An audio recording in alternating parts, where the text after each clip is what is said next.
ایک مرتبہ حضرت محمد مصطفیٰ صلی اللہ علیہ وآلہ وسلم حضرت امام حسن کو اپنے کاندھوں پر اور حضرت امام حسین کو اپنی گود میں بٹھا کر پیار کر رہے تھے کہ اتنے میں آپ کے ایک صحابی حضرت عبداللہ ابن عباس آپ کی خدمت میں حاضر ہوئے۔ تو جب آپ کے صحابی آپ کی خدمت میں حاضر ہوئے تو آپ کے صحابی کیا دیکھتے ہیں کہ سید المرسلین، خاتم النبیین، رحمت للعالمین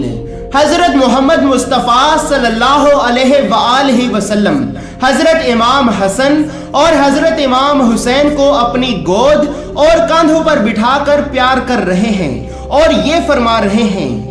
کہ اے میرے اللہ،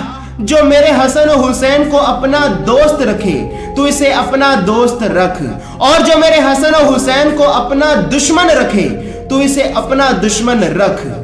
اسی طرح اس کے بعد رسول اللہ صلی اللہ علیہ وآلہ وسلم نے اپنے صحابی حضرت عبداللہ ابن عباس سے فرمایا کہ اے عباس، میں وہ وقت دیکھ رہا ہوں کہ جب میرے حسین کی داڑھی کو خون سے تر کیا جائے گا اور میرا حسین اکیلا و تنہا پکارے گا، حل من ناس ینصرنا، ہے کوئی جو میرے نانا کے دین کی حفاظت کرنے میں میری مدد کرے؟ اس کے بعد میرے حسین کو 3 دن تک بھوکا پیاسا رہنے کے بعد زمین کربلا میں بے دردی سے شہید کر دیا جائے گا۔ اس کے بعد جب حضرت عبداللہ ابن عباس نے رسول اللہ سے یہ سنا تو آپ کہنے لگے کہ یا رسول اللہ، کیا واقعی آپ کے حسین کو اس طرح بے دردی سے شہید کیا جائے گا؟ یا رسول اللہ، وہ کون بدبخت ہے جو آپ کے حسین کے ساتھ اس طرح کا ظلم و ستم کرے گا؟ تو رسول اللہ صلی اللہ علیہ وآلہ وسلم نے فرمایا کہ اے عباس، میری امت کے کچھ لوگ میرے حسین کو زمین کربلا میں بے دردی سے شہید کریں گے اور انہیں قیامت کے دن میری شفاعت نصیب نہ ہوگی۔ اے عباس، جو ایک بار معرفت کے ساتھ میرے حسین کی زیارت کرے گا تو اسے 1000 حج اور 1000 عمرہ کا ثواب ملے گا، اور جس نے میرے نواسے حسین کی زیارت کی تو اس نے مجھ محمد کی زیارت کی، اور جس نے مجھ محمد کی زیارت کی تو اس نے اللہ کی زیارت کی، اور جو اللہ کی زیارت کرتا ہے تو اللہ اس انسان پر جہنم کی آگ حرام کر دیتا ہے۔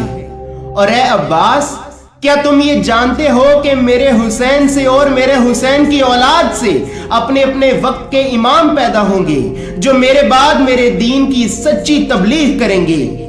اور جو شخص بروز قیامت اپنی شفاعت کرانے کے لیے میرے پاس اس حال میں پہنچا کہ اس شخص نے اپنی ساری زندگی ان اماموں کے بتائے ہوئے رستے پر گزاری، تو میں خود اللہ کا رسول اس کا ہاتھ پکڑ کر اسے جنت میں داخل کروں گا۔ اور جس نے ان اماموں کا انکار کیا یا پھر ان میں سے کسی ایک بھی امام کو رد کیا تو اس نے مجھ محمد کو رد کیا، اور جس نے مجھ محمد کو رد کیا تو گویا اس نے اللہ کو رد کیا۔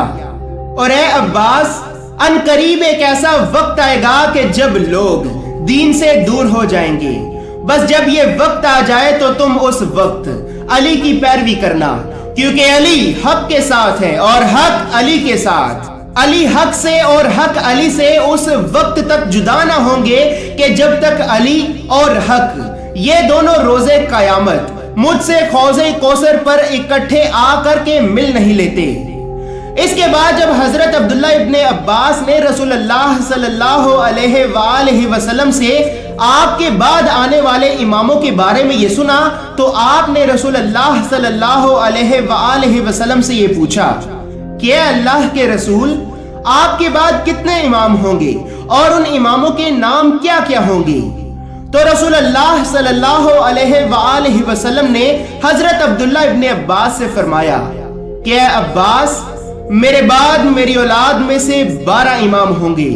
جن میں سے پہلا امام میرا بھائی علی ابن ابی طالب ہوگا، اور اس کے بعد میرے دونوں نواسے حسن و حسین امام ہوں گے۔ اسی طرح حسن و حسین کے بعد وقت کا امام حسین کا بیٹا علی زین العابدین ہوگا۔ علی زین العابدین کے بعد وقت کا امام علی زین العابدین کا بیٹا محمد الباقر ہوگا۔ محمد الباقر کے بعد وقت کا امام محمد الباقر کا بیٹا جعفر صادق ہوگا۔ جعفر صادق کے بعد وقت کا امام جعفر صادق کا بیٹا موسیٰ کاظم ہوگا۔ موسیٰ کاظم کے بعد وقت کا امام موسیٰ کاظم کا بیٹا علی الرضا ہوگا۔ علی الرضا کے بعد وقت کا امام علی الرضا کا بیٹا محمد التقی ہوگا۔ محمد التقی کے بعد وقت کا امام محمد التقی کا بیٹا علی النقی ہوگا۔ علی النقی کے بعد وقت کا امام علی النقی کا بیٹا حسن عسکری ہوگا، اور حسن عسکری کے بعد وقت کا امام حسن عسکری کا بیٹا حجت خدا امام القائم حضرت امام محمد مہدی علیہ السلام ہوگا۔ اور اے عبداللہ ابن عباس، جس نے ان اماموں میں سے کسی ایک بھی امام سے جنگ کی تو اس نے مجھ محمد سے جنگ کی، اور جس نے مجھ محمد سے جنگ کی تو اس نے اللہ سے جنگ کی۔ جس نے ان اماموں سے صلح کی تو اس نے مجھ محمد سے صلح کی، اور جس نے مجھ محمد سے صلح کی تو اس نے اللہ سے صلح کی۔ اور اے عبداللہ ابن عباس، جس نے ان اماموں کی ولایت کا انکار کیا تو اس نے میری ولایت کا انکار کیا، اور جس نے میری ولایت کا انکار کیا تو اس نے اللہ کا انکار کیا۔ اور اگر دنیا و آخرت میں کامیاب ہونا چاہتے ہو اور اللہ کے سچے دین کی پیروی کرنا چاہتے ہو اور میری سنت پر عمل کرنا چاہتے ہو تو میرے بعد میری اہل بیت کی پیروی کرنا۔ اگر تم میری اہل بیت کی پیروی کرو گے تو یقیناً وہ اللہ تمہیں دنیا و آخرت کے ہر معاملے میں کامیاب کرے گا۔